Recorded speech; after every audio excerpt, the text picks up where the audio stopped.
Hi there, guys.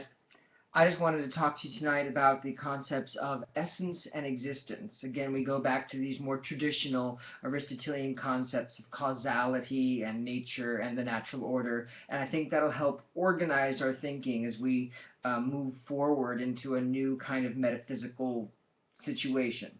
So again, I want to talk about the concepts of essence and existence. And again, it's very much related to the concepts in a way of act and potency. You could say that a thing's essence is determined by, I guess in traditional literature would be the substantial form of a thing.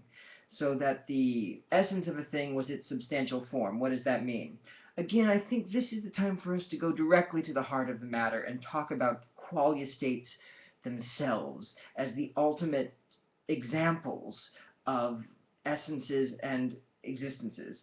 So a qualia state's essence would be determined entirely by the abstract, intrinsic, geometric, informational structure of the qualia shape, as well as all the potential different mechanisms, possible logical structures that are capable of generating that information state. I mean, that is what it's determined by as a essence. The question is whether it's illuminated by consciousness, whether it's actually actualized. That is the question of whether it actually exists. So we can talk about qualia shapes existing potentially or actually, in all qualia states, throughout the entire plenum of all possible experiences. All qualia states are either actually existing or potentially actually existing,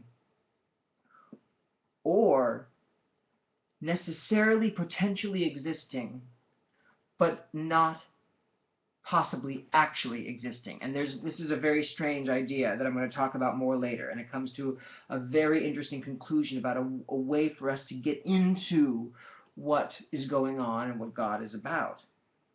But let's take it very simply here. The actually existing states are all the states of existence which are either necessary or contingent, that have been actualized in the entirety of space and time. It's what freedom did, essentially. And then we have the potentially existing states that really could have been actualized. There is nothing in metaphysics that stopped it from being actualized other than that's not what freedom did. And to discover what freedom did in any situation, in the sculpture in a way, you just have to actualize the state again and see what it does to a certain extent. You see what potentials it chooses for itself through existence. The state itself is determined by its own structure, informationally and platonically. But the existence chooses the potential. A contingent thing, an actualized contingent thing, chooses its own potential, not its own being. Being is already presupposed. Being is what's determinate. What's undeterminate is the potential under it for a contingent thing. This is why the distinction between essence and existence is so important, because God is exactly the opposite of this. God is completely determined by his own essence to exist.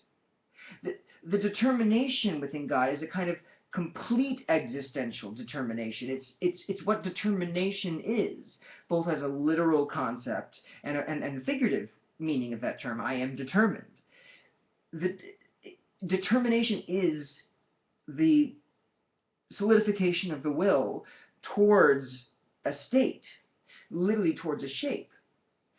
God is the automatic determination towards itself as a perfectly magnetic qualia form, which must necessarily exist, unlike all the other forms which are not necessarily existent. Essence and existence are one in the God form. And this is transformative, because it articulates exactly why we should separate our thinking between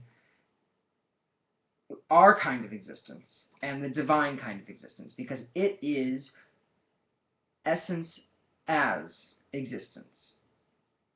And that is the fundamental difference between essence and existence. So I hope that's a little clearer. It gets into some big metaphysical topics, but I'm sure I'll be speaking more about it. But again, let's go back to these Aristotelian concepts: act and potency, essence and existence, and we can start to make hash of our situation. Okay? All right. God bless. Bye-bye.